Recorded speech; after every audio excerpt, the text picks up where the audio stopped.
Hoş bulduk. Nasılsınız? İnşallah. Altta da hanımların yeri var da. Selamünaleyküm. Şu anda ekonominin çok zor olduğu, özellikle tarım ve hayvancılığın çok zor duruma düştüğü, hele petrol fiyatlarının artık başına alıp gittiği bir devirde yaşıyoruz. Ülkemizde, memleketimizde, köyümüzde yapabileceğimiz bir durum. Evet. Ama siz bir tarafı yapayım derken diğer tarafı da komple bozarsak bu olmaz yani. Biz onun için diyoruz ki bu yanlışlığın olmaması lazım. Onun için biz de dedik ki Kürüm köyümüze gelelim. Bu konuda gerçekten şu anda mağduriyet nedir, sorun nedir? Üstüne yazaktır. Evet. Benim yer bir de onun vergisini mi ödeyecek dedim. Onu vergi için yapıyorlar dedim. Ne bileceksin hiç? Kafamız çalışmadı buna. Evet, estağfurullah. Şimdi de karmanlara kadar traktörlerle getirirdik ekinlerimizi karmanıda cercerle döverdik şeyle. Şimdi şey mi vardı? Yapar, hayvancılık yapar. İşte koyundan, keçiden, inekten, affedersin attan bir şeyden uğraşır. Evet. Köylünün işi bu yana. Evet. O da olmadı bile şehirde oturmuş, köyde oturmuş bir yoğurda süde bile olursa köylü vatandaş diğer ülkemiz de mahrum olacak yani. Ne olacak yani bu milletin hali? Yani bilmiyorum. Şimdi Allah sonunu hayır getirir. Şu anda nüfusun %7'si köylerde yaşıyor. Evet. %93'ü şehirlerde yaşıyor. Evet. Ama %7'lik nüfus üretip şehirliği beslemeye çalışıyor. Şimdi mevcut olanı da yıkmaya çalışırsak şehirliği kim besleyecek? Yani köylü besleyecek yani. Yoğurdu, sütü, her şeysi buradan çıkıyor yani. Bu tarz yerlerde de eğer köylü kazanıyorsa köylüyü desteklemek lazım ki köylü kazansın. Yoksa siz bunu desteklemezseniz, olan yeri de tahrip edip işte farklı projelere yer verseniz bu eksik aksak olur. Biz demiyoruz güneş enerjisinden faydalanmayalım. Evet. Çok kör yerler var, gerçekten ekilmeyen, yapılmayan, hiçbir şekliyle bir şey olmayan yerler var. Doğu'nun her tarafı ekilmez, biçilmez, insan bile girmiyor. Evet. Sudan'dan 850 bin dönüm kiralıyorsak Sudan'dan, biz ülke olarak Sudan'dan toprak kiralıyoruz. Düşünebiliyor musunuz? Evet, evet. Bizim yerlerimizi biz mahvedelim ve köylüye vermeyelim, gasp edelim, peşkeş çekelim beşli çeteye, tabiri caizse. Evet. Tekrardan Sudan'dan 850 bin dönüm kiralayalım. Zammı falan gereği yok bize yani.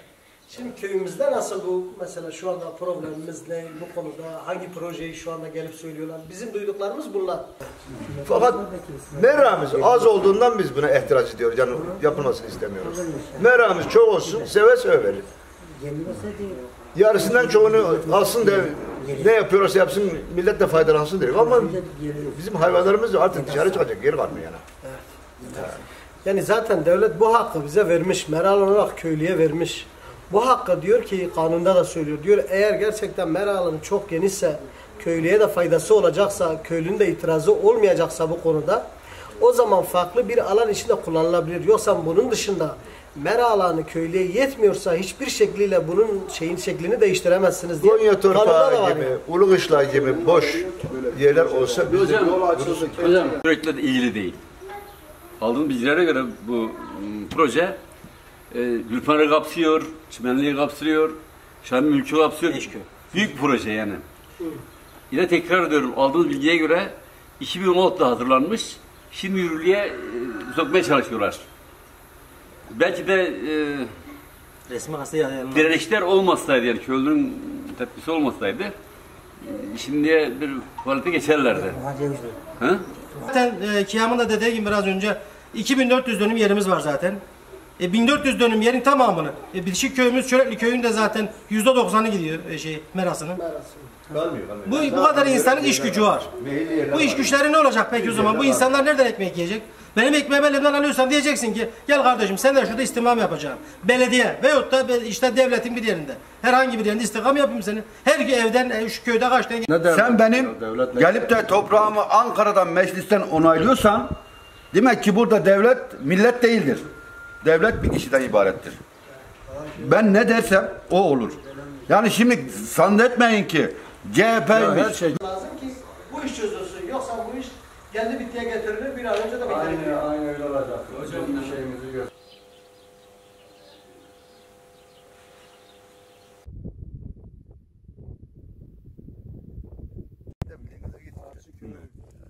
Bir ucu Gülpınar, bir ucu Burç Karakuyu, bir diğer tarafı başlar Çimenli. Şimdi bu taraftan Çimenli köyüne, bu taraftan bizim Yeşilköy'e, diğer taraftan Burç Burç Karakoyu, Gülpınar, Ozanlı, Ufacık ve en sonunda Cevizli. 5 köye şeyimiz var, bizim sınırımız var. Şimdi öncelikle şöyle söyleyeyim. Bugün biz Kirim köyümüze geldik. Bu konuda bir köylümüzün sorun ve sıkıntılarını dinlemeye geldik. Özellikle şunu söylüyoruz. Hele şu ekonomik darboğazda ciddi manada sorun sıkıntı yaşarken Dargerli vatandaşlarımız, köylülerimiz bu manada sorun sıkıntı yaşamışken şu anda köyde dinlediğimiz özellikle Kirim köyümüzün mera alanı 2500 metrekare olup bu manada çok az olmasına rağmen ama hayvancılıkla özellikle kendi yaşayışlarını sürdürmeye çalışan bir köyümüz. Şimdi elbette biz güneş panel enerjilerinin olmasını istiyoruz. Çünkü enerjide dışa bağımlılık gerçekten ülkemiz için ciddi manada sorun sıkıntı. Ama bir yeri yapalım derken diğer yeri bozmak hiçbirimizin hakkı değildir. Devletin de hakkı değildir. Çünkü vatandaşın özellikle geçim kaynağı, kendi çoluk çocuğunu besleyebilmesi için de hayvancılık yapması lazım. Şimdi hayvancılığın asıl beslendiği yer mera alanları olunca, mera alanları da devlet tarafından köylüye verilen bir haktır. Bu hak hukuku çiğneyip sadece bizim şu anda dinlediğimiz kadarıyla işte bir firma vermek veya özel bir şirkete vermek çok da mantıklı bir şey değildir. Elbette şu anda köylünün mera alanı dışında çok yerler var. Yani maşallah Türkiye'mizin toprak arayışı çok geniş. Bu konuda daha ölü bir şekliyle köylümüzün çok kullanmadığı yerlere yapılabilir mi? Evet, güneş panel enerjisi yapılması lazım. Ama köylünün geçim kaynağı olan mera alanlarını hayvanları otlatması için yaptığı bu alanı da elinden alıp sadece buraya dönüştürmek gerçekten köylüye bir haksızlık, bir zulüm haline gelmiş olur.